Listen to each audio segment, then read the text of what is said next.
Hello everyone. तो देखिए हम लोग क्लास 10th में अपना जो चैप्टर चल रहा था लैंग्वेज ऑफ केमिस्ट्री, और इस लेक्चर के पहले ही दिन मैंने पहले लेक्चर 1 में ही आपको बताया है कि मैं आपको 3 चैप्टर एक साथ में पढ़ाने वाला हूँ, ठीक है ना।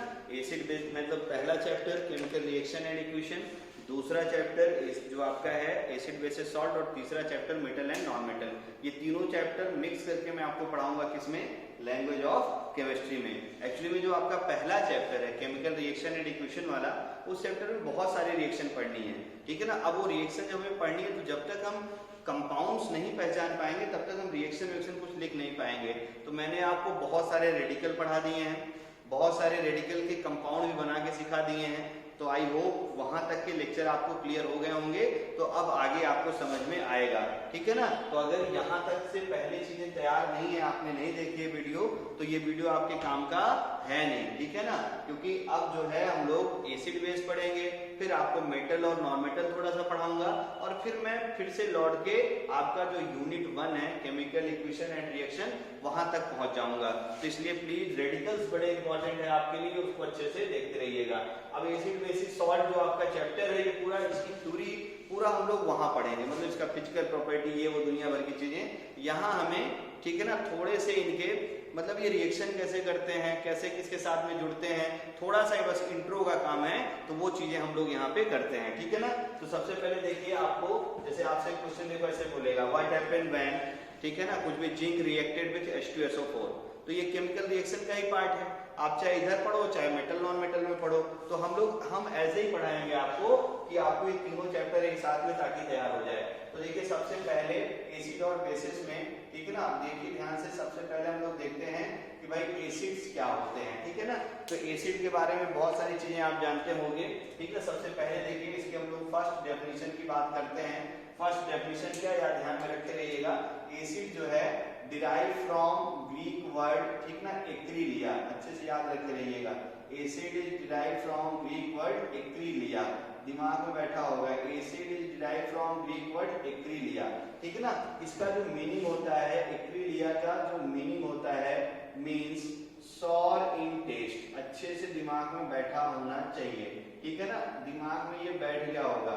Acid is derive from Greek word acrilia which means sour in taste, यानी वो सारी चीजें जो टेस्ट में, ठीक ना, आपको सॉर जैसा टेस्ट हो, खट्टा लगे, तो हम सब बोलेंगे ये क्या है आपकी एसिड, ये सब्सटेंस क्या है आपका एसिड है। तो मतलब ये टेस्ट के बेसिस पे एसिड का डेफिनेशन है, ठीक है ना, बात समझे। और बेसिस जो होंगे वो बिटर इन टेस्ट ऐसे बोल सकते हैं हम लोग, लेकिन फिलहाल आज हम लोग एसिड और बेसिस का ये सब जो फिजिकल प्रॉपर्टी, इनका टेस्ट, ये सब चैप्टर में शुरू करेंगे एसिड बेसिस में। अब थोड़ी बहुत इसकी चीजें और ध्यान से देखिए। तो ये हो गया एसिड के लिए थोड़ा सा इंट्रोडक्शन। अब देखना जो हमें रिएक्शन में काम आएगा एसिड बेस की प्रॉपर्टी, उसको हम लोग हिट करते हैं। तो अब देखना ध्यान से कि जो एसिड्स होते हैं ना, सिंपल से देखो, आपके पास कोई भी सब्सटेंस हो और ये सब्सटेंस को क्या करना है, आप वाटर में मिला दो, सब्सटेंस को क्या करना है, पानी में मिला देना है। तो जैसे ही पानी में मिलाते हो, ये सब्सटेंस क्या होता है, H आयन प्रोड्यूस करता है। मतलब कोई भी सब्सटेंस जो एक्वस मीडियम में, ठीक ना, ये क्या करता है, H आयन डोनेट करता है, ठीक ना, ये क्या करता है, H आयन डोनेट करता है, H आयन। और हम लोग ये भी बोलते हैं कि ये वाटर के साथ में रिएक्शन करके हाइड्रोनियम आयन बनाता है। क्या बनाता है, हाइड्रोनियम आयन। ऐसे सब्सटेंसेस जो आपका एक्वस मीडियम में प्रोटॉन, H आयन को आपको 9th में पढ़े होंगे, प्रोटॉन को इसी से रिप्रेजेंट करते हैं। ऐसा सब्सटेंस जो एक्वस मीडियम में H आयन देता है यानी प्रोटॉन देता है, या एक्वस मीडियम में हाइड्रोनियम आयन बनाता है, ऐसे सब्सटेंस को हम लोग क्या बोलते हैं, एसिड्स बोलते हैं, ठीक है ना। तो जैसे देखो एग्जांपल की हम लोग बात करें, अगर मैं लिख दूं ऐसे HCl और यहाँ लिख दूं G, और ऐसे में लिख दूं HCl, देखो एक्वस, तो आप बताइए इसमें जो है एसिड कौन सा है, ये है कि ये है। तो ये अच्छे से याद रखे रहना, ये जो है ये हाइड्रोजन क्लोराइड गैस है। ये क्या है तुम्हारा, हाइड्रोजन क्लोराइड गैस है। अभी ये H आयन नहीं देने वाली, ठीक ना, ये हाइड्रोजन क्लोराइड गैस है, ठीक है ना। लेकिन ये देखो जैसे एक्वस किया आपने, तो ये हो गया तुम्हारा हाइड्रोक्लोरिक एसिड। क्या नाम होता है इसका HCl का, हाइड्रोक्लोरिक एसिड। जैसे तुमने एक्वस किया ना, तो ये तुरंत ब्रेक हो जाएगा किसमें, H++Cl- में। तो कहीं भी अगर HCl रिएक्शन करने आए तो तुम समझ जाना ये कैसे रिएक्शन करेगा, H plus plus Cl minus, ये सब एक्वस मीडियम में, ये भी एक्वस में है, ये भी उसी कंटेनर के अंदर ही है। मतलब ऐसे समझो मैंने पानी का ये लिया बॉटल, इसके अंदर मैंने क्या डाल दिया HCl, तो ये H आयन और Cl आयन मिल गया इसको, तो ये H आयन यहाँ बन गया, यह H आयन एक्वस और Cl माइनस आयन इस कंटेनर के अंदर है, ठीक ना। तो ये देखो ये H आयन दिया एक्वस मीडियम में, तो क्या हो गया एसिड। ऐसे और है अपने पास, जैसे तुम्हारा HNO3, क्या है तुम्हारा HNO3, तो HNO3 देखो ध्यान से, ठीक है ना। HNO3 की हम लोग बात करेंगे, जैसे एक्वस करोगे तो ये क्या हो गया देखो H प्लस और क्या हो जाएगा NO3 माइनस, यानी आपका कभी भी HNO3 रिएक्शन करेगा तो HNO3 का नाम पहले याद रखो, क्या होता है nitric acid. Nomenclature of acid आपको एसिड बेसिस वाले चैप्टर में सिखाऊंगा। HNO3 क्या हो गया नाइट्रिक एसिड। अभी 4 एसिड का काम पड़ता है अपने को, तो वो चारों मैं लिख दे रहा हूँ, बस इसी को आप अच्छे से सीखते रहिए। फिर अगले एसिड की हम लोग बात करेंगे, एक एसिड है तुम्हारा H2SO4, ठीक है ना। बोलो नाम इसका, बहुत सारे लोग बोल भी दिए होंगे। जैसे ही तुम पानी मिलाओगे एक्वस किया तो ये देखो क्या हो जाएगा 2H प्लस और प्लस क्या हो जाएगा देखो तुम्हारा SO4 पे -2, 2H प्लस प्लस क्या हो जाएगा SO4 पे -2, ये भी एक्वस ये भी एक्वस, ठीक है ना। इस एसिड का नाम क्या होता है सल्फ्यूरिक एसिड। क्या नाम होता है इसका देखो सल्फ्यूरिक एसिड। बात क्लियर हो रही होगी। एक एसिड और है, ठीक ना, जो अपने को अभी पढ़ना है, और वो है तुम्हारा H2CO3। जैसे ही तुम इसको एक्वस करोगे ना, ठीक है ना, तो ये बन जाएगा तुरंत तुम्हारा 2H प्लस और क्या बन जाएगा CO3 पे 2 माइनस, ठीक ना। ये भी एक्वस मीडियम और ये भी एक्वस मीडियम। इस एसिड का नाम होता है कार्बोनिक एसिड। क्या नाम होता है इसका कार्बोनिक एसिड। ये चीज दिमाग में शायद बैठी होगी। तो जो आपका एसिड्स है, ऐसे सब्सटेंसेस जो एक्वस मीडियम में HN है, उनको एसिड्स कहते हैं। एक आपका देखो HCl हो गया, हाइड्रोजन क्लोराइड गैस, ये देखो हाइड्रोजन आयोडाइड गैस HI, ये भी देखो है ना। लेकिन जब एक्वस करूंगा तो यही क्या हो जाएगा तुम्हारा, ठीक ना, हाइड्रोजन आयोडीन, हाइड्रोक्लोरिक से hydro iodic acid, hydrobromic acid, ऐसे नाम हम लोग लगाते चले जाएंगे। वो भी थोड़े लिख दिए जाए, जैसे मान लो मैं HBr एक्वस लिख दूं, नाम बोलो इसका क्या हो जाएगा हाइड्रोब्रोमिक एसिड। क्या बनेगा H प्लस और प्लस क्या मिलेगा देखो Br पे माइनस, ये भी एक्वस। तो ये सब ऐसे आपके एसिड होते हैं, दिमाग में ये आपको छप गया होगा। ये चारों एसिड को छाप लो। HCl हाइड्रोक्लोरिक एसिड कैसे रिएक्ट करेगा H plus plus Cl minus. Nitric acid कैसे रिएक्ट करेगा H plus plus NO3 minus. H2SO4 कैसे रिएक्ट करेगा 2H plus plus SO4 minus, ठीक है ना। और कार्बोनिक एसिड आपने उधर देखा ही है। एक बात और अच्छे से याद रखे रहिएगा, ठीक ना, जो कि बहुत ही इंपॉर्टेंट है और वो रिएक्शन में अपने को काम में आएगा। और वो वेरी इंपॉर्टेंट बात ये है, ठीक ना, खूब अच्छे से ये ऑर्डर याद रखो। मैं आपको 3-4 रूल इसी ऑर्डर पे बताऊंगा, ठीक है ना। तो वोलाटाइल प्रॉपर्टी, ठीक है ना, ये 4 एसिड के लिए अपने को वोलाटाइल प्रॉपर्टी ऑफ एसिड्स, ठीक है ना। तो ये 4 एसिड में लिख दे रहा हूं, और इस एसिड के वोलाटाइल प्रॉपर्टी यही चारों आपको अच्छे से लर्न होनी चाहिए, ठीक है ना। तो हमेशा याद रखो, ठीक ना, सबसे ज्यादा जो वोलाटाइल होता है वो होता है कार्बोनिक एसिड। सबसे वोलाटाइल क्या होता है कार्बोनिक एसिड। वोलाटाइल समझते होंगे, जैसे पेट्रोल क्या होता है वोलाटाइल, परफ्यूम क्या होता है वोलाटाइल। स्पॉन्टेनियसली अगर कोई लिक्विड खत्म हो जाए तो उसे क्या बोलते हैं, ये वोलाटाइल लिक्विड है, ठीक है ना। तो जैसे सबसे वोलाटाइल एसिड क्या होता है कार्बोनिक एसिड। इससे कम जो वोलाटाइल एसिड है वो है तुम्हारा नाइट्रिक एसिड। वो एसिड कौन सा है तुम्हारा नाइट्रिक एसिड। और इससे कम जो वोलाटाइल है वो हाइड्रोक्लोरिक एसिड। और सबसे कम वोलाटाइल एसिड जो है वो कौन सा है सल्फ्यूरिक एसिड। अच्छे से याद रखे रहिएगा, ये वोलाटाइल प्रॉपर्टी का डिक्रीजिंग ऑर्डर है, डिक्रीजिंग ऑर्डर, ठीक है ना, of volatile property, volatile property, ठीक है ना। वोलाटाइल प्रॉपर्टी तुम अच्छे जानते होगे, जो ज्यादा वोलाटाइल होता है उसका बॉइलिंग पॉइंट क्या होता है, बोलो उसका बॉइलिंग पॉइंट क्या होता है कम, और जो कम वोलाटाइल होता है उसका बॉइलिंग पॉइंट क्या होता है ज्यादा।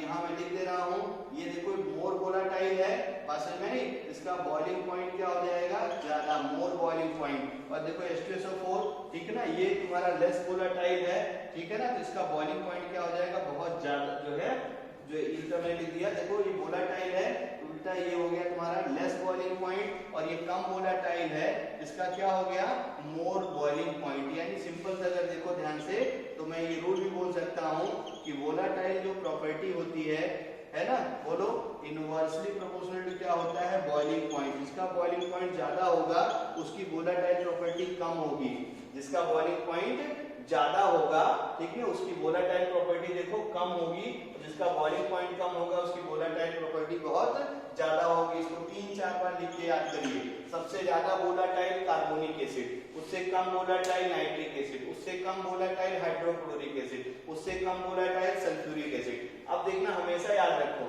कभी भी प्रोडक्ट में अगर कार्बोनिक एसिड रिएक्शन, आपने केमिकल इक्वेशन रिएक्शन थोड़ा बहुत पढ़ा होगा, तो रिएक्टेंट है और देखो प्रोडक्ट है, ठीक है ना। तो ये जो प्रोडक्ट है, अगर कभी भी प्रोडक्ट में कार्बोनिक एसिड बनेगा ना, तो इसको ऐसे कभी छोड़ के नहीं आना है।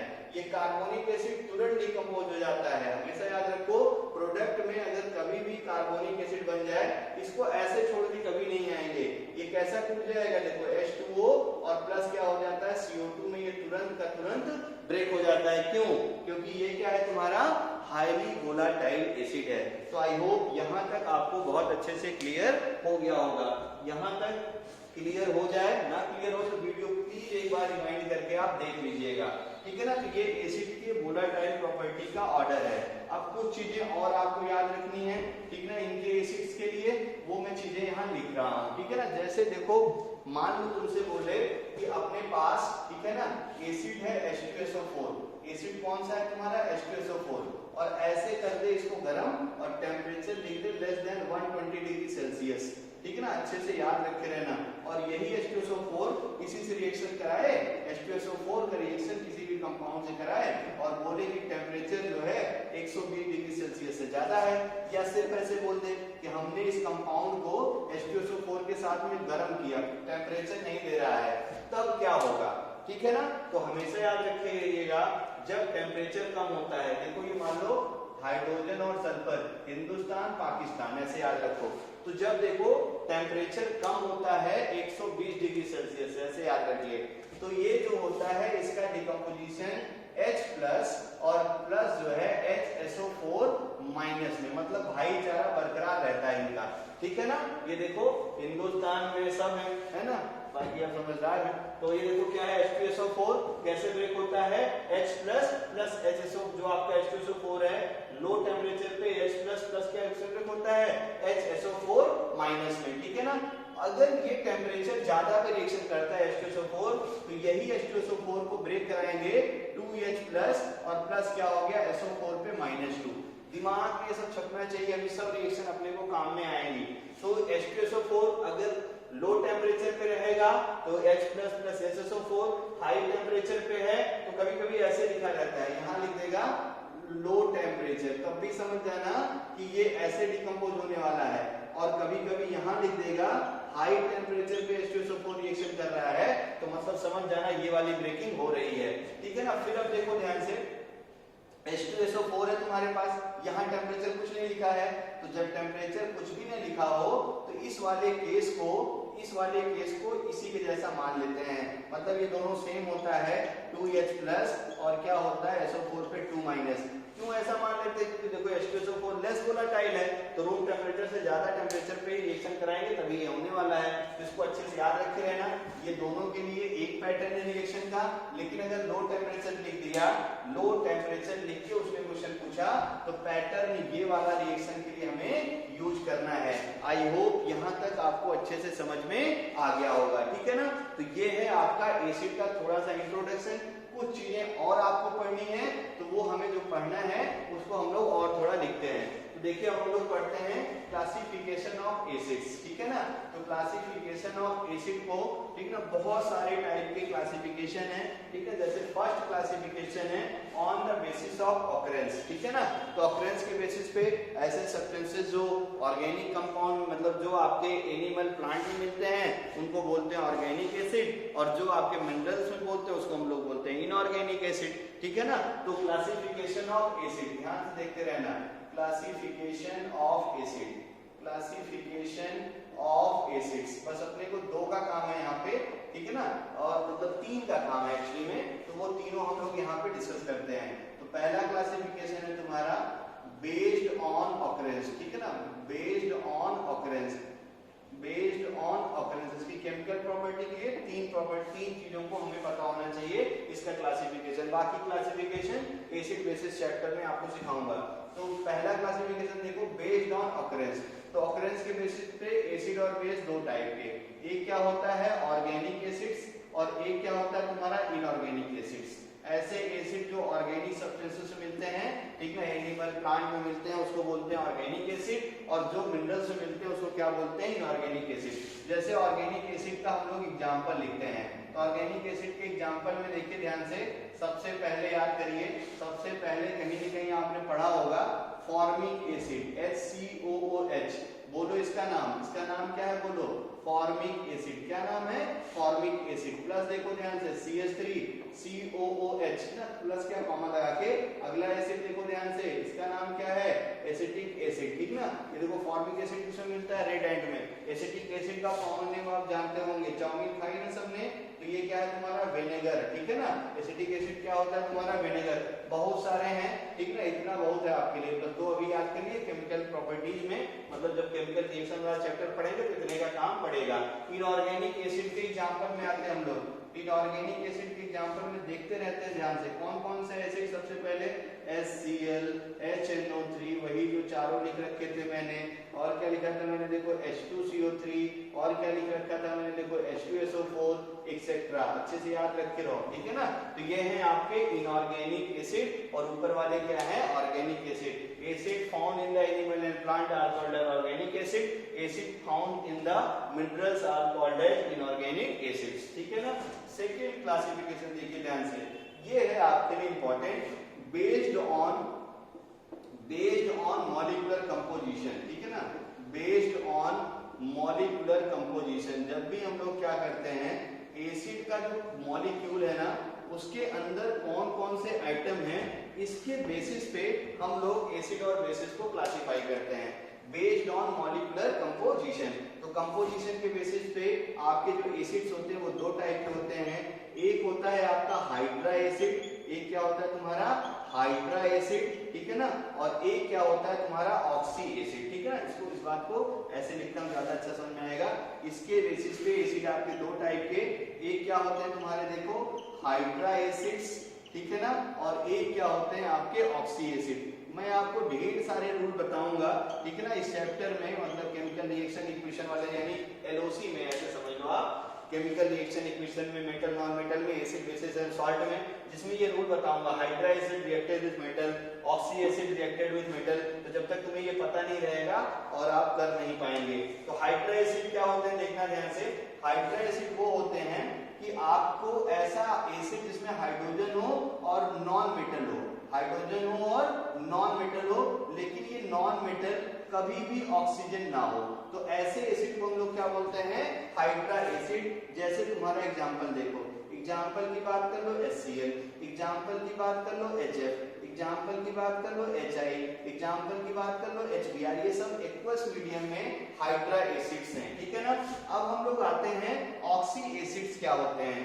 तो ऐसा एसिड जिसमें हाइड्रोजन हो, नॉन मेटल हो और प्लस ऑक्सीजन एटम हो, हाइड्रोजन हो, नॉन मेटल हो और प्लस ऑक्सीजन एटम हो, different non metal other than oxygen, मतलब ऑक्सीजन के अलावा होना चाहिए।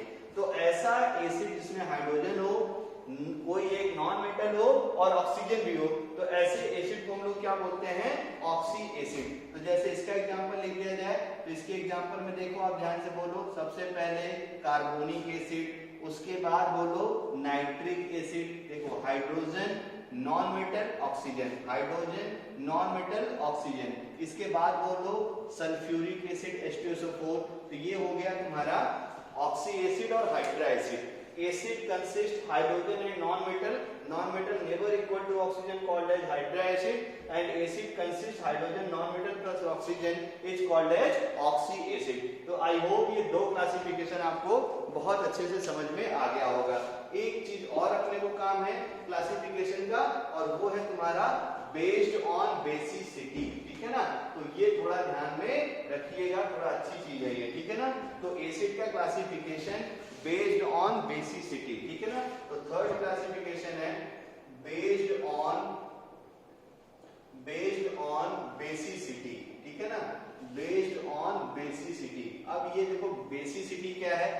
पूछता है एग्जाम में what is the basicity and what is the acidity. तो एसिडिटी हम लोग कल देखेंगे, आज बेसिसिटी, ठीक है ना। अगले क्लास में एसिडिटी, आज बेसिसिटी देखिए। तो बेसिसिटी क्या होती है? Number of replaceable H ion, number of replaceable H ion, replaceable H ion present in acid, present in acid, इसी को हम लोग क्या बोलते हैं? बेसिसिटी। अच्छे से याद रखते रहिएगा।